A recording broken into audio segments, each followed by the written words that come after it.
নতুন বছর উপলক্ষে আজকে চিকেন কোরমা রান্না করব। প্যানে তেল গরম করে সেটাতে অল্প করে পেঁয়াজ বেরেস্তা করে নিলাম প্রথমে।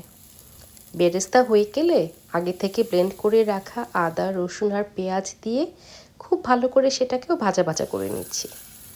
এটা শুকাতে শুকাতেই এর ভেতরে গরম মশলাগুলো দিতে থাকবো, যেমন তেজপাতা, এলাচ, দারচিনি, লবঙ্গ, কালো এলাচ, আস্ত গোলমরিচ।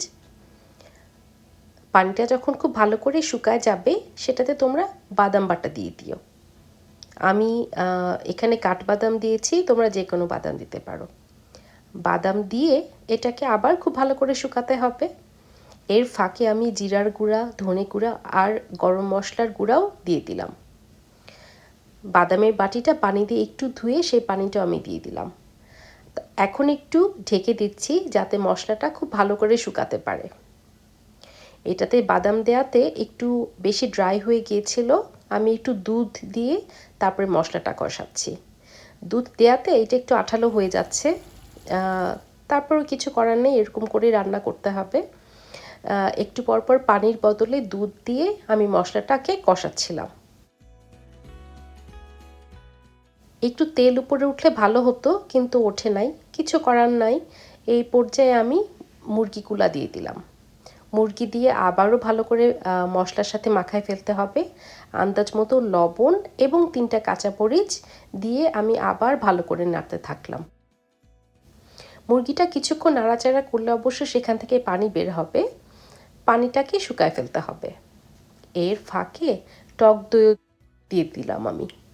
এখানে মিষ্টি দইও দেয়া যায়, মিষ্টি দই দিলে পরে চিনির পরিমাণটা একটু কম করে দিলেই চলবে।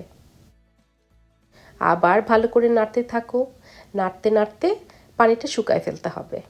এটাকে যত কষানো যাবে তত আসলে মজা বেশি লাগে আমার কাছে। এই পর্যায়ে আমি একটু দেশি ঘি দিয়ে দিলাম এটাতে, আবার কষাচ্ছি। একদম যখন পানি শুকায় যাবে, প্রায় 10-12 মিনিটের মতো আমি কষাইছি এটাকে, পানি একদম শুকায় যাচ্ছে। তখন আমি চিনি দিয়ে দিলাম আর দিয়ে দিলাম একটু গরম করে রাখা দুধ। দুধটা একটু গরম করে নেওয়াতে দেখো দুধটা এখানে ফেটে যায় নাই। যদি গরম না দিতাম, ঠান্ডা দিলে দুধটা ফেটে যাওয়ার একটা সম্ভাবনা ছিল। এখন এক মুঠো ভর্তি বেরেস্তা ছিটায় এইটাকে ঢেকে দাও। খুব ভালো করে যখন মাংসটা সিদ্ধ হয়ে যাবে তখনই আসলে আমাদের রান্নাটা শেষ।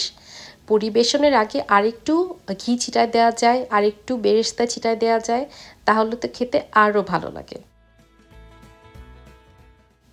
চিকেন কোরমা আসলে খুবই সহজ একটা রেসিপি, যে যেভাবেই রান্না করুক না কেন তো খেতে ভালোই লাগে।